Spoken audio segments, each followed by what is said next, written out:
I know where we're going today because Jesus, my eyes on him, and I have complete joy in seeing that he's taken us there. And I want y'all to join faith in that. And that's kind of one of the things that is developing already from my time last weekend with the gang that was here for the Reformers Gathering, is how connected we are, how we are on a journey together. And we really don't fully realize all that we have. I mean, Paul would say that we haven't yet fully comprehended how deep and wide and high the love of God is for us. And so I want you to join me. I'm going there today, and if you join with me in your faith, we're going to get there together. And that's really the best I could say at this point. For those that weren't with us at the Reformers Gathering, I want you to know that you didn't miss anything. We were there for you. There's a theology we're not going to get into today, but we were there for you, so you did not miss anything. All right? I mean, if you remember Moses on the mountain, we went up there with some of the elders. The Spirit came, and then down in the camp, the Spirit came. You know, when the Spirit came upon the apostles, then it went out into the Jerusalem and then out to the Gentiles when they went out that way. You're with us. We're with you. We're one with one another. And where Jesus is, we are there, and where we are, Jesus is there. Right? Right? That's a big deal. And so today we're going to join with him and where he's leading all of us. And so I'm going to pray.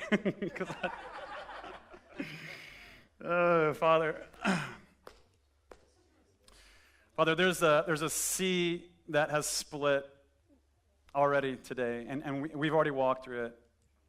And Lord, by faith, Lord, all of us today are being pulled into this new land that's out there for us.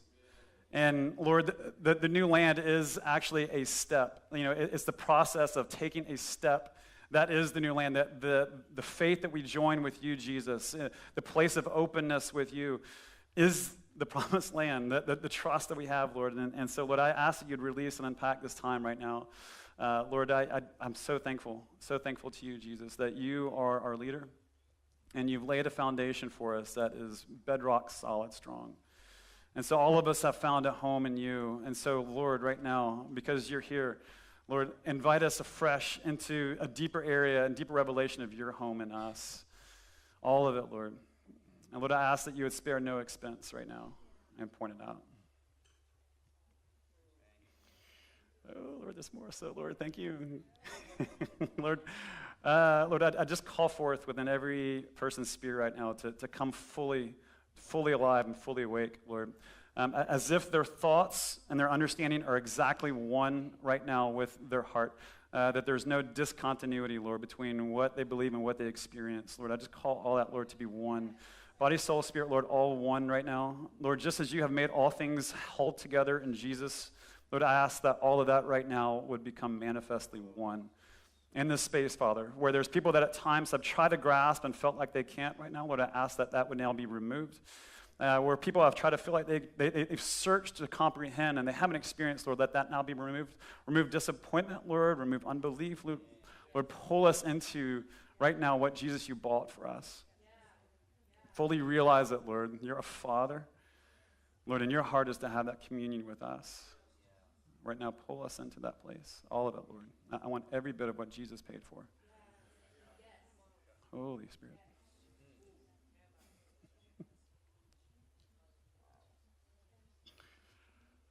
Lord, okay. Let's go. Thank you, Father. All right, so one of the things that happened this past weekend, there was an apostolic release. We see in the scriptures how the apostles and the prophets, they laid a foundation, for all of us to build upon. The cornerstone is Jesus, and then the apostles and prophets, their job is to lay a foundation for us to walk upon. Okay? So what was released in this house this weekend was a foundation. It was grown. It was strong. John was one that released it as well. He was one of the apostolic voices that if you guys receive from him, you're receiving a fuller foundation, a stronger foundation, because he's got that voice. He's got that calling to strengthen your foundation in this place. So had all the prophets in his house. And so what happened, what I was experiencing over the course of the weekend was that I couldn't process, I couldn't understand all that was happening. And over this last week, the Spirit, the anointing, teaches us all things. And so where before I went to go step from what I used to know, now it wasn't quite as steady as it used to be because the foundation was more sure actually over here. And so there were thoughts that I would begin to have, and suddenly I now know that that thought is a different thought. I need to find where that new thought is. I need to find out where the new foundation has given me permission now to fully understand Jesus. So the anointing teaches us all these things. And so when there's a release of the apostolic foundation that we receive, that all of us get to experience together, our job is to take a look at that and then let it saturate, work out the salvation with fear. Like, let your entire conscience be nimble now to understand where this doesn't feel quite like it used to. There's something new that you've released here. What is that, God? And so, for the process over the weeks ahead, that's going to mean at times journaling. But I want you guys to feel the permission to feel a little uneasy and yet at the same time confident that the course of trajectory that you guys are now walking in is right and it's good. And that's one of the things that will confront us, right? When you get a new revelation, there's this thought that pops in like, oh, no, am I being deceived? It sounds too good to be true. Let me assure you that what happened this past weekend and what is happening now in this house is better than you can possibly imagine. And so that uneasiness that you feel, that anointing that was released, that fresh foundation that was laid, the strength of it, as you begin to step your foot out onto it, it might feel a little uneasy at first. But let your foot get settled. So this is why Paul would say, the writer of Hebrews would say, strengthen those weak knees, because what has been released is good. You're coming from an old thing to a new thing, and when you step into that new thing, strengthen yourself, strengthen one another in it, so as that revelation is released in your heart and you pull it out to someone else, that strengthens their knees as well to be able to step forward on that foundation. That's why what is happening to us is happening to you, because as we step out into it, it is released out into you as well. And so we're going to continue to pull one another into this as we strengthen our own knees and steps and feet into this. And so at times there's going to be an emotion that pops up. Where at once you could, you were used to walking into your room and before you felt like, all right, I'm just going to have to deal with this uneasiness. I'm going to have to deal with maybe my insecurity. Now you can notice that it's not there anymore. And you're going to be like, oh, what do I do now? How do I act in this kingdom way? How do I act now according to the promises? How do I act now according to all the riches that have been given to me? And we're going to have to renew our mind according to that, because a sure foundation has been given to you. You're now fully in Christ. You're now fully into the Father, and the other way of thinking is now illegal. And so there's a renewing of our minds that's going to happen from this laying of this foundation, and it's really, really, really good.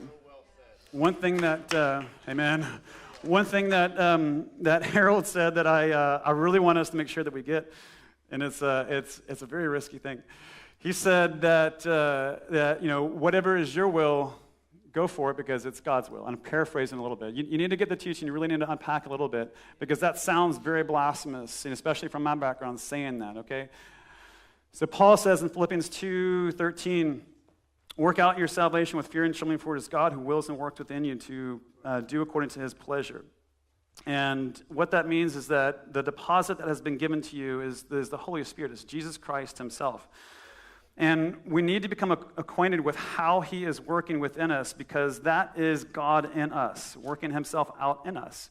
And so the context is this. So then, my dear friends, this is the letter of Philippians, Paul is writing.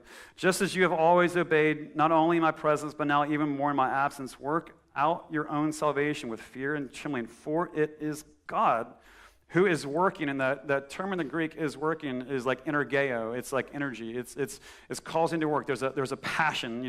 Brian Simmons would translate. There's this passion now that he's given you that is causing you, is pushing you more into his will in all things.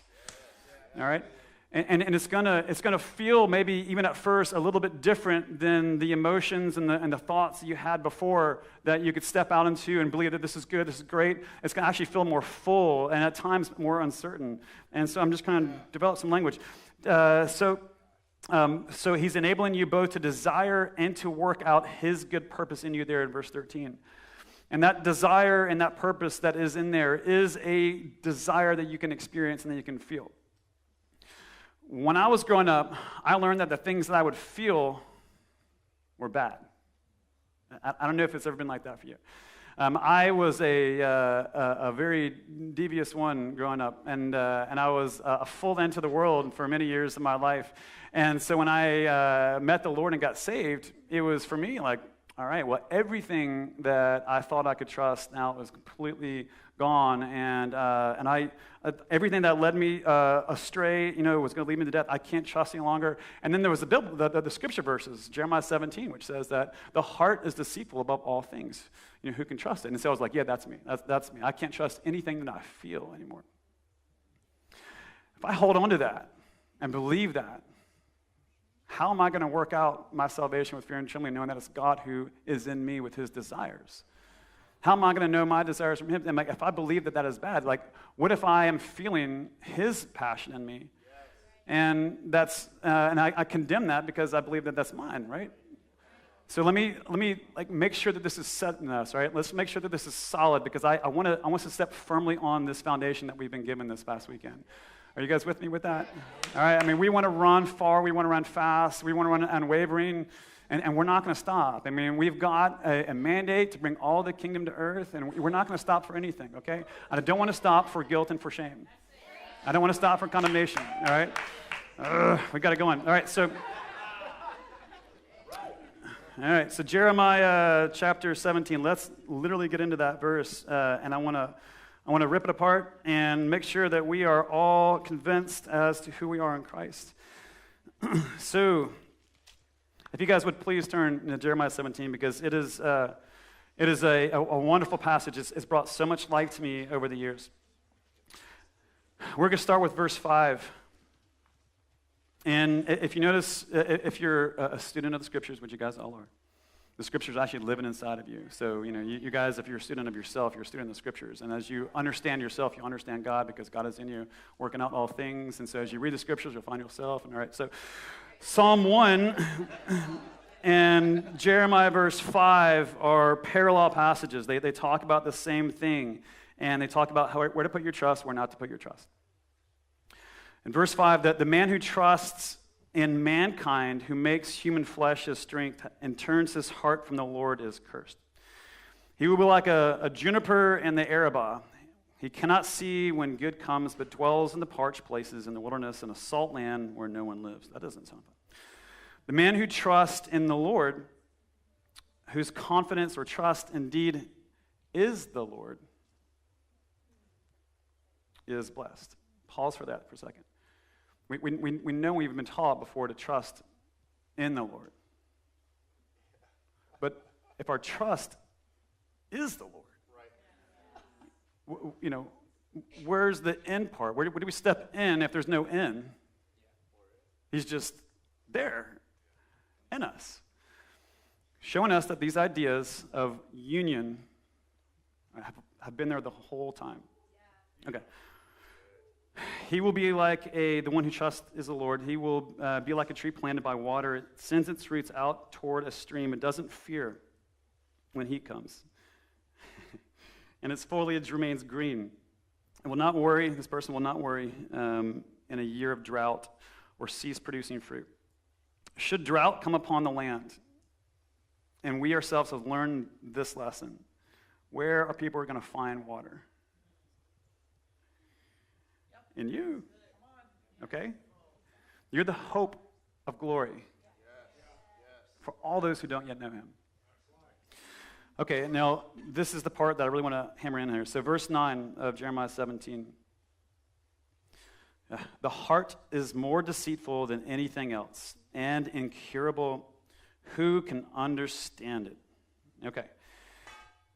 So the Hebrew word there, just to get a little technical, for heart is the word lav. And it doesn't simply mean, your heart. It means everything going on inside of you, which most often actually means your mind. So you can also say your mind is deceitful of all things. Your mind and your heart are deceitful of all things. And so this was Jeremiah's reality as he looked and he understood in communion with God, or in seeing who God was. He saw that his heart was deceitful above all things, and his mind and all that was there. And it's interesting because when I discovered that in the Hebrew language, that often means first your mind, I was like, well, why does it say heart? Because, I'm used to like our feelings are bad, but this also says like our thinking is bad. And I began to see that, is there a bias at times in our nation, in our country, in our culture about, the mind over the heart and that kind of stuff. And I've landed on some really helpful places with that are some opinions. I do believe that at times we elevate the mind over our emotions. And I think that the wisdom of God is actually in emotions. And we work it out sometimes with our mind, and I'll get to that at another time probably. But what I want to hit at here is that, both are at play here. And so when I first read this, I might be thinking, yeah, of course, that's me. I mean, like I sinned, I messed up. I mean, I went the wrong way. I tried to do what I thought was right. It was wrong. And I got myself into so much trouble. And then I read about the law in Romans chapter 7, and I'm like, yeah, I can't help myself. I'm a sinner. And this makes total sense for me. Bummer. Jesus, save me, and then one day when you come back, I'll be able to have fullness of life, and that'll be great. I, Yahweh, examine the mind. I test the heart to give each according to his way, according to what his actions deserve. All right, and then he goes down a little bit further. And then in verse 14, Jeremiah is sitting with this in the context of the Lord, and he prays this radical prayer. And I want you guys to experience the weight of this prayer, because what he's about to pray here is for you, and it's realized in Jesus, and it's yours right now, and there's nothing that can separate you from having this prayer already answered, okay? Because, listen what he says in verse 14. Heal me, O Lord, and I will be healed. Save me, and I will be saved, for you are my praise. You are my trust. You are my praise. There's a union that he sees in this, and in that union with God, he sees that his heart can be totally healed. Totally saved. This is a revelation in the Old Covenant, 680-something years maybe before that, of Jesus even revealing himself to us. And here he is saying, heal me right now. And that which I've acknowledged, that, listen, I see that this is deceitful, blah, blah. Well, I don't have to see it that way anymore. I can let that go into your hands and become renewed. You guys have faith for that that's what's going on. And so Jeremiah picks up. This is actually a prayer that David prayed in Psalm 51. If you're familiar with that psalm, he had said, "Create within me a clean heart. Create within me a clean heart. Yeah. Create within me a clean heart." So David prayed that 300 to 400 years before what Jeremiah is praying. Ezekiel picks this up, and he hears from the Lord. For I will take you from the nations and gather you from the countries and will bring you into your own land. I will also sprinkle clean water in you, and you will be clean. I will cleanse you from all your impurities and all your idols. I will give you a new heart and put a new spirit within you. I will remove your heart of stone and give you a heart of flesh. I will place my spirit within you and move you to follow my statutes and carefully observe my ordinances. God wills and works within you according to his good pleasure. Didn't Paul just say that? And Ezekiel is saying the exact same thing here. It was not yet realized, and then all of a sudden Jesus comes along, and every sin, every part of the heart that would become gross, sinful, mistaken, deceitful, all those things are placed fully upon him, and he says, I will take all of that upon myself, and then in you believing in me, I'll give you all of this now. All of it. I know these things maybe you've heard before, but we're gonna build upon this, because the union of that heart now with who you really are in fullness is exceedingly important for you to realize if you're going to walk and run fast with the Lord, with the horses. Amen. All right, so I want to see how Jesus first begins to carry this out in Mark 10.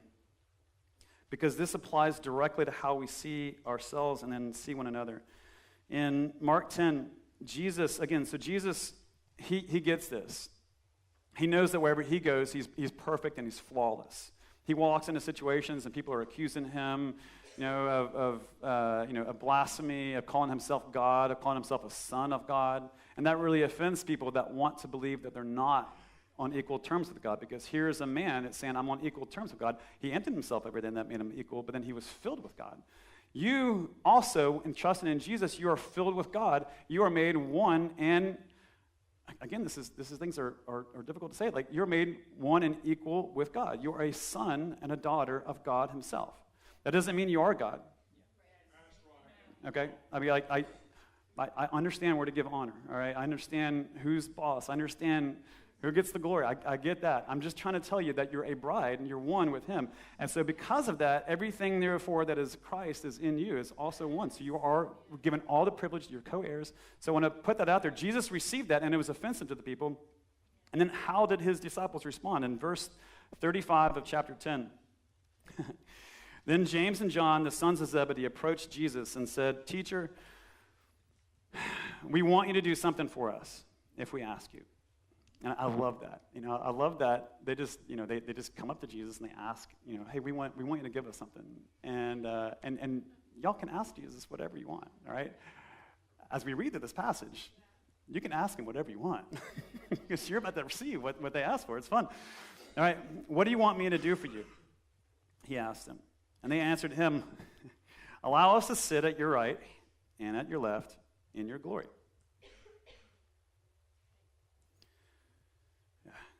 We don't know the heart behind James and John in this. I want to sit right next to Jesus. I want to sit with him in all of his glory. I don't want to miss out on anything like that. I hope that's a cry of your heart. I mean, think about who God is. He is the maker. He's the creator. If you could sit with him, then maybe you get a chance to see how his genius created a supernova, and you get to see how, color is in his eyes, and you get to see strength and experience strength that has no weakness, and love that has no fear, no competition. But Jesus said to them, you don't know what you're asking. Are you able to drink the cup I drink, or to be baptized with the baptism I baptize with? And they answered him, we are able. And Jesus said to them, you will drink the cup that I drink, and you'll be baptized with the baptism I am baptized with. And that's the baptism of suffering. It's the cup of suffering, that we take with him. We're willing to experience everything that you experience because of all that's in you. I said, yes, that you guys are willing to do that. But to sit at my right hand or left is not mine to give. Instead, it is for those it has been prepared. And so, one other verse. When the other 10 disciples heard this, they began to become indignant with James and John. So again, we don't know why they asked what they asked for. And it's interesting, like what might come up if you heard James and John ask, hey, let me sit at your right hand or left hand, because it does seem like maybe they were wanting to rule. And Jesus affirms this, at least that the 10 believe that that's what their motivation was, because Jesus answers and says, those who are regarded as rulers of the Gentiles dominate them, and their men of high position exercise power over them. But it must not be like that for you. And so Jesus, he kind of addresses the problem that the 10 disciples have, which is, if you're going to ask for glory, if you're going to ask to sit at my right hand and my left hand, then the 10 disciples are assuming that means that they want to dominate and rule over everyone else according to the way that the world works, because they had faith to see that Jesus, you're going to be the King of Kings and Lord of Lords. That's who you are. And so I kind of like that idea. I want to rule over people. But it upsets me that James and John are wanting the same thing here. So I'm angry about that. I want power. I want to be able to lord it over, because that was their only concept of what being a king was like at that point. And so the 10 disciples, they heard that request, and they thought of the heart that was in them at that point. They thought of a heart that was sinful and deceitful, and they said, well, that would therefore mean that they're going to be lording over, they're going to be kings that we know of, that we can think of, that we can conceive of at this point according to our heart and what we've seen so far played out over the course of human history. That's not how Jesus, therefore, approached James and John. If you go back in the passage, he did not say, hey guys, that's not cool. You can't ask to lord over people. I know your heart. I know that what you want is sinful. He didn't approach them according to a sinful heart. Jesus looked at James and John, their request, and he looked at them according to what Jeremiah is talking about, according to a healed heart. You guys tracking with that a little bit? It must not be like that according to you. On the contrary, whoever wants to become great among you must be your servant, and whoever wants to be first among you must be a slave to all. For even the Son of Man did not come to be served, but to serve, and to give his life as a ransom for many. And he follows this up in John chapter 13, where he takes off his garment and washes the feet and serves. And so he shows them what true power looks like. So James and John come up, they ask for glory, they ask for the ability to rule, and the 10 disciples, and maybe you and me at some point too, would be like, all right, that seems a little presumptuous, that seems a little pompous, that seems like a little ambitious. I want that too. And we might judge ourselves even according to that. Like, oh, I would never ask for that because I'm so humble. And Jesus doesn't address that. He does in a second, but he doesn't first address that.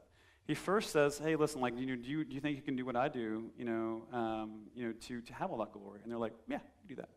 Well, he's like, all right, I bless you to do that, and you will, but I can't tell you what you're going to have. But I want to honor your heart and what you're seeking after in that.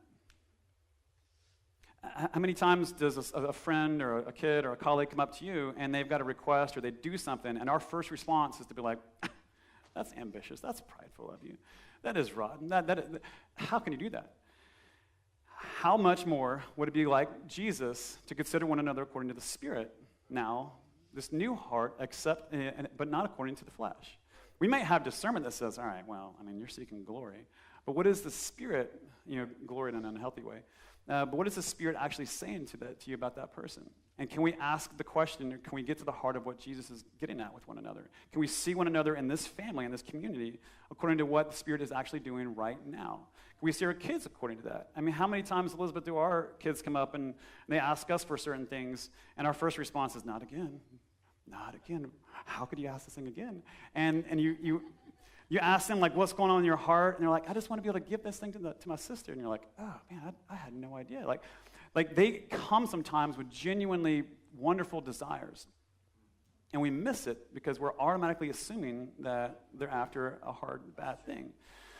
And so, Jeremiah 17, like, do we see one another according to the deceitfulness of their hearts that is now dead and put on the cross of Jesus Christ? Or do we see one another now according to the new heart that has been given to one another? And can we see ourselves in that same way? You guys can think of examples like this, right? When you have a genuine thing that you want to give to someone, and it's automatically when you give it misunderstood and misrepresented, and they don't understand. They don't get. Maybe you work some long hours at work, and maybe you gave a gift to someone that you're dating, and they totally don't see the heart behind it. And then you kind of feel like, oh, that's rotten. Am I bad? Did I miss something on that as well? And so we can also begin to judge ourselves based on these things. How much more if we saw one another and asked what is actually going on in your heart and be like, hey, listen, I thank you so much for that request. I really appreciate that. And then get to the heart of it. I preached last month about, the bitter wells turn into sweet waters at the pools of Meribah. And it's one where I just want you guys to go back to that and over again, courageously seek after those wells within you. Because what happens when James and John ask that question, they get, therefore, reproach, or therefore they get condemnation from their friends. What are they going to feel, potentially? They may feel disappointment, they may feel rejection, they may feel misunderstood, they may feel a well within them coming up now to the surface. Once that well has come up to the surface and it feels bitter, it feels gross, it feels like, oh man, they're missing my heart on this. We are given permission now to know that that's not true of us any longer, and to sit in the well, look at Jesus and ask him to go into that well, go into that room of our heart, and now make that thing sweet. Now affirm us. No, James and John, like you're not seeking after, prideful vainglory and ambition. I honor your heart to be with me where I am in glory.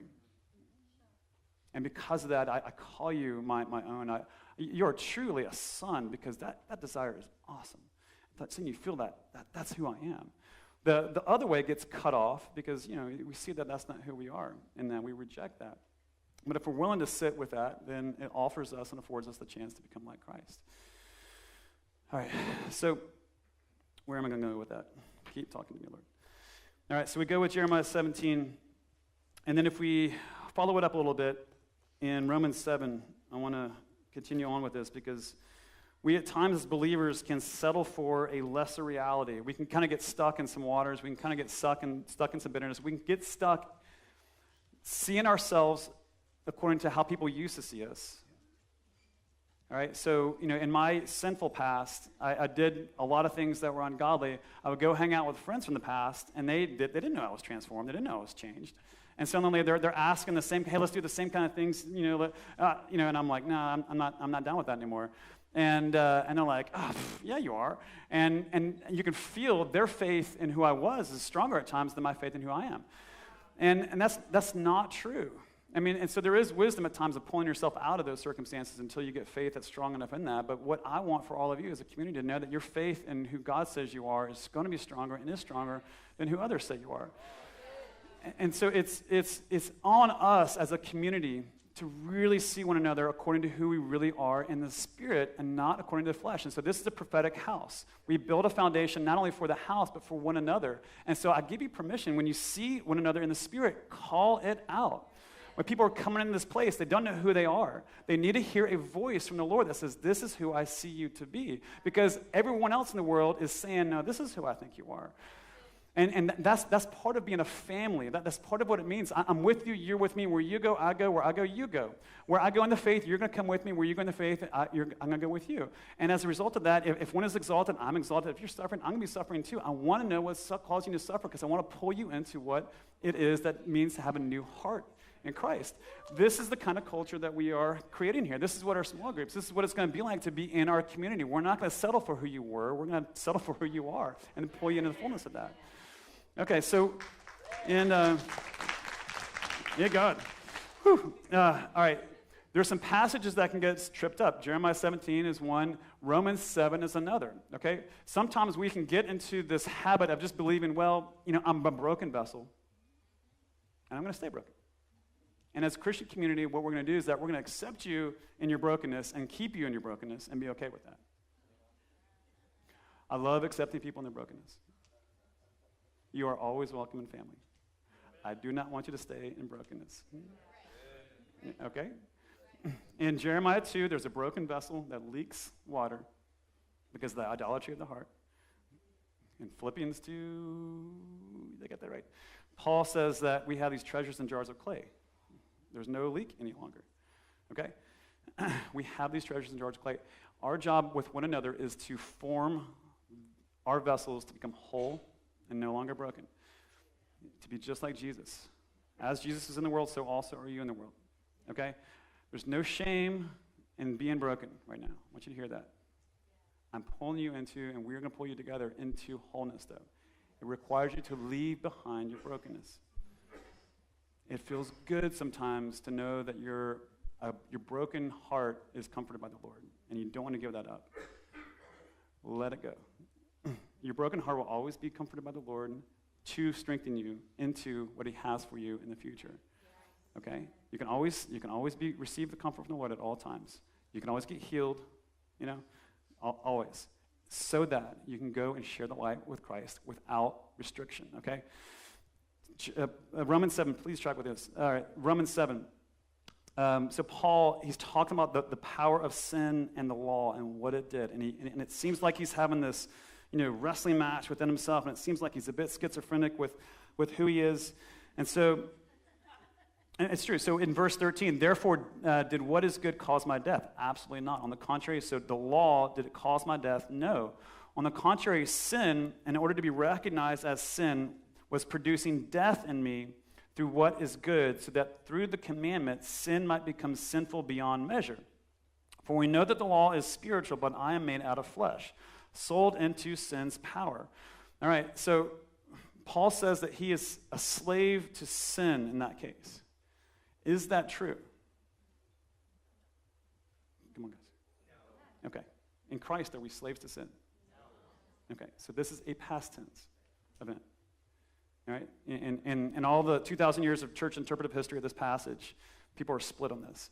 I'm telling you, this has to do with your past. All right?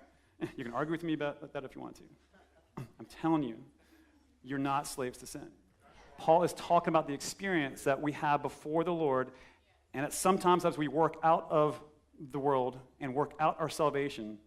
But this is a past statement. You're no longer a slave to sin. I'll prove it to you. We go down, verse 14. For we know that the law is spiritual. Okay. Verse 15. For I do not understand what I'm doing because I do not practice what I want to do, but I do what I hate. And if you do what I do not want to do, I agree with the law that it is good. So now I no longer am the one doing it, but is sin living in me. So it seems like sin is this entity that has control over him. For I know that nothing good lives in me, that is, in my flesh. Again, that sounds like Jeremiah 17, right? The deceitful heart, the deceitful mind. For I know that nothing good lives in me, that is, in the flesh. However, that's not who we are anymore. For the desire to do what is good is within me, but there is no ability to do it. That's not true for who we are in Christ. I just want to say that over and over and over again, all right? These are passages that can trip us up, but there's a point to what Paul is getting at. In verse 20, now if I do what is right, if I do what I do not want, I'm no longer the one doing it, but it is sin that lives within me. So I discovered the principle, when I want to do what is good, evil is with me. For in my inner self, I joyfully agree with God's law, but I see a different law in the parts of my body, waging war against the law of my mind and taking me prisoner to the law of sin in the parts of my body. What a wretched man am I? Jeremiah 17. Who will rescue me from this dying body?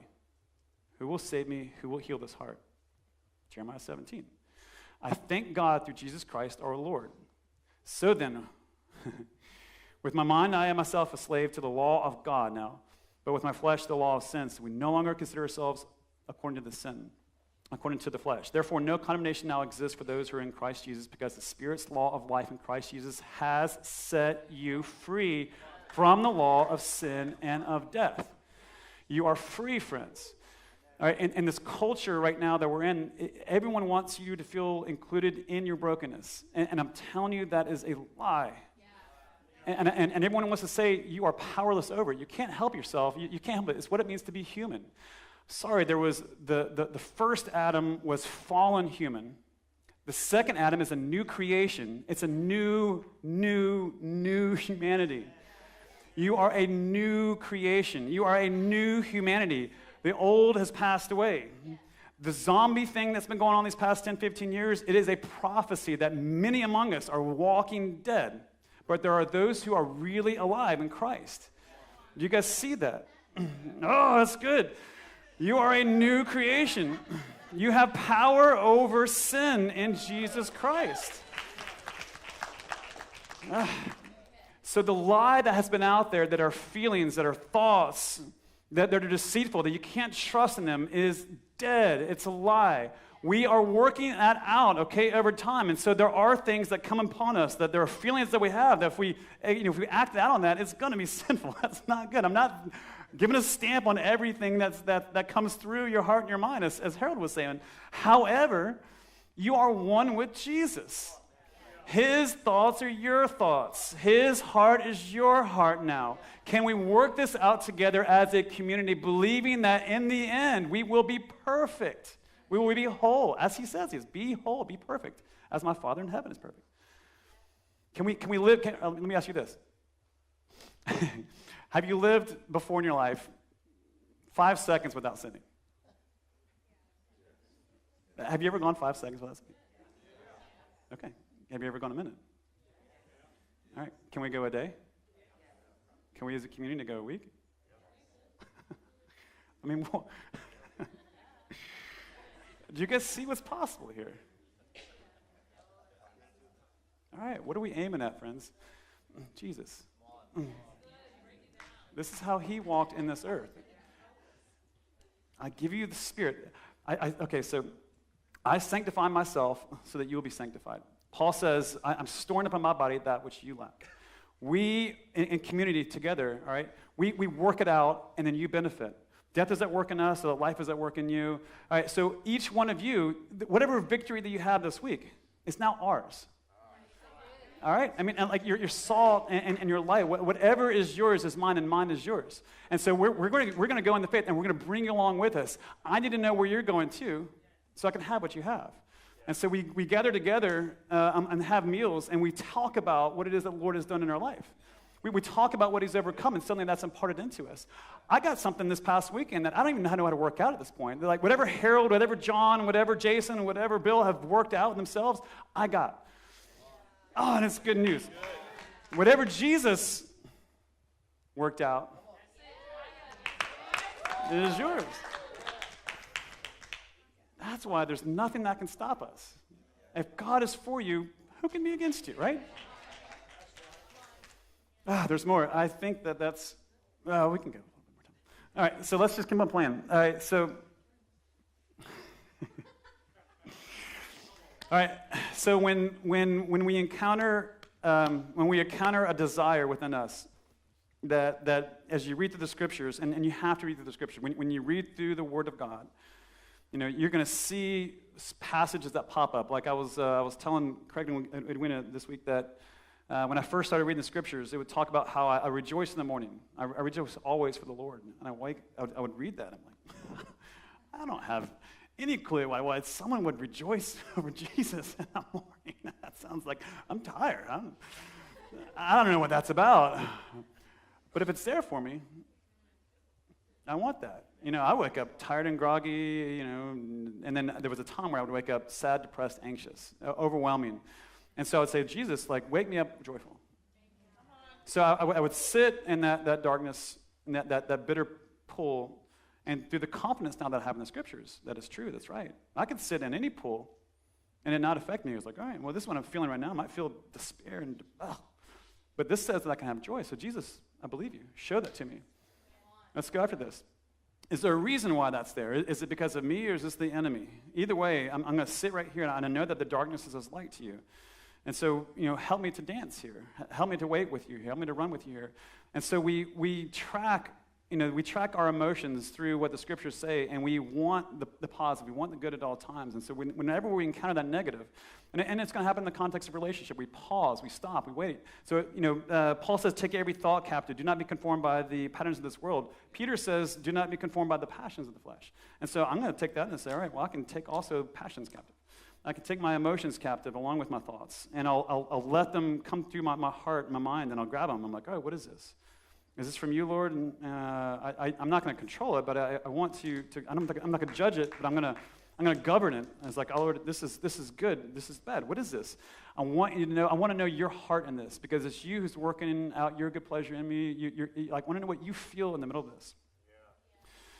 Yeah. All right, so we sit in those pools that at first become bitter, but if I consider myself no longer according to the flesh, but according to the Spirit, I'm entering pools that they're not bitter any longer. They're sweet pools.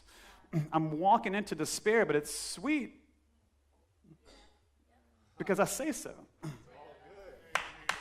Okay, I step into any kind of darkness. I step into anxiety, and I'm telling you, you're sweet.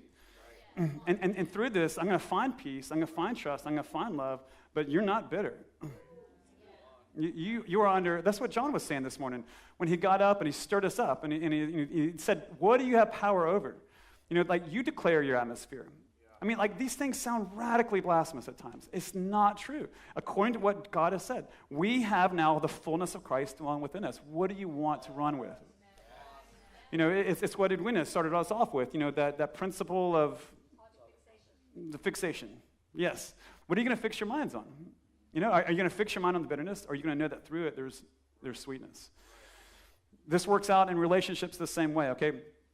Maybe Elizabeth and I are having a discussion, and suddenly I begin to feel, just kind of ratty towards her. I'm like, oh, man, she's gone off about something that I don't agree. And, and I really want to just tell her that she's wrong. I really want to disagree with her. If I'm self-aware, I can pause. I can consider her no longer according to the flesh, according to the 10 disciples. They want to judge. They want to say, oh, look at her. She's going after vainglory. She's not considering myself. She's thinking about herself on this. Or I can become aware of the Spirit within me and say, she's a bride. She's got glorious desires. What is the genesis of this? I bet that's a pure thing. There's sweetness there. What is the sweetness that she's after? I don't see it yet. It may seem bitter right now, but I'm going to go after what is sweet there. What is that? And I'm going to give her the benefit of the doubt. I'm going to pause with her. Am I going too fast? Is this good? Okay. So You see how this works out. And these are like, you guys, like, we could preach a sermon about each one of these things. It takes time, all right? This is fast, and so give yourself grace. Whenever we hear a new foundation, we have it established, it's going to feel a little uneasy at first. It's going to take some time getting used to, all right? But step confidently into that uneasiness and that time, and after a while, your knee will become strong, your leg will become sure, and you can walk out this path with certainty, okay? But it starts a little shaky, kind of a little weird. Is this too good to be true or not? I'm telling you, because I've been there, that it's real. It's good. So, all right. We will stop right there. I'll land the plane there for the sake of our time. This is a lot of fun, guys. What we have happening in this place, it's not just for us. I was telling AJ over this weekend that it felt like a black hole in a good way. Like, a black hole has such gravity to it that it attracts everything to it, and nothing can escape it. I felt like what happened this weekend was like this black hole of goodness, of the kingdom of heaven was put here. Remember that the glory, has as one of its definitions weightiness, heaviness. And so there's a glory that is here, and that's coming in greater concentration. That's pulling goodness. That's pulling people also into this goodness. And we're ready, y'all. We are ready. We're building things, but we're ready because we're saying yes to it. We're ready because we're taking that step through the waters into the promised land. That's readiness. We don't know. We have no idea where this is going. But it's good. And it looks like Jesus. And there's a weight to it, and it's pulling us together. So we can't lose. We can't miss that out. All right, so I'm going to pray just a blessing of faith for this.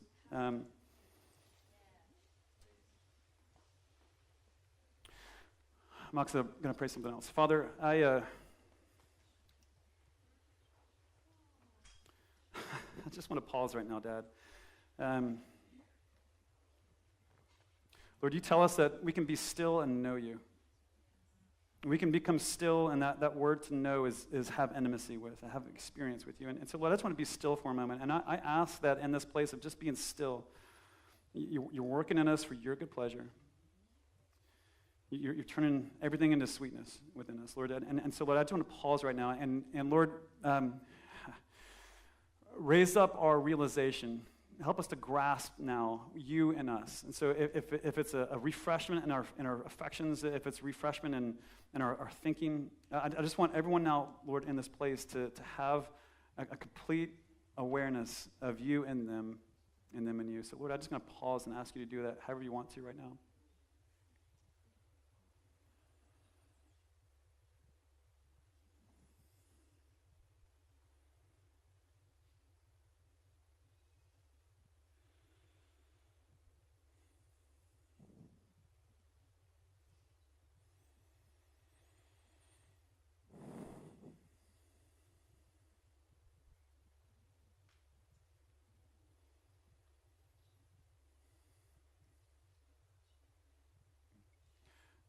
Father, in specifics, I ask now that the most precious,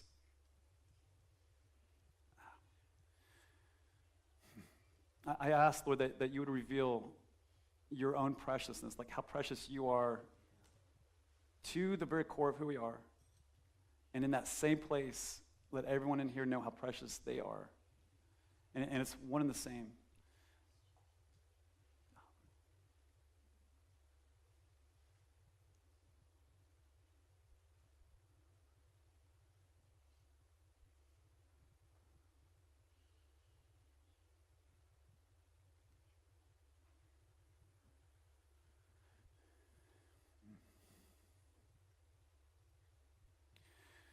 Father, in that place, there's rest. Another way of describing rest is a deep satisfaction, kind of, like you step into a hot tub or, you enjoy a meal and you're amongst family and friends and there's just so, Lord, as you in them becomes reality, Lord, let there now be a rest, an exhaling of striving, an exhaling of searching. Let there be a grounded reality of your existence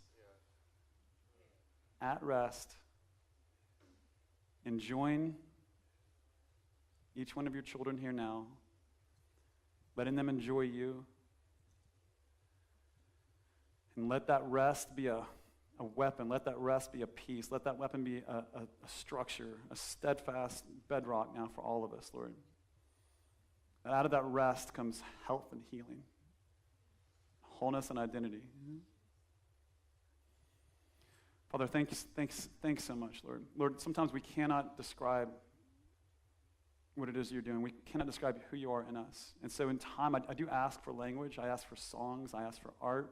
I ask for businesses. I ask for creative ideas in our politics and our justice systems. Lord, I ask, God, that through working out our salvation from this place of rest, your kingdom would become evident in this house, through all of us, in this region forever. Lord, and as that happens, I ask that there would be a deepening of enjoyment of you and we in you. So, Lord, I thank you for this time, this message.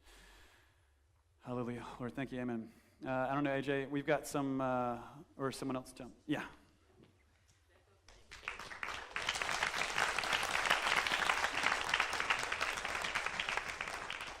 That's so good.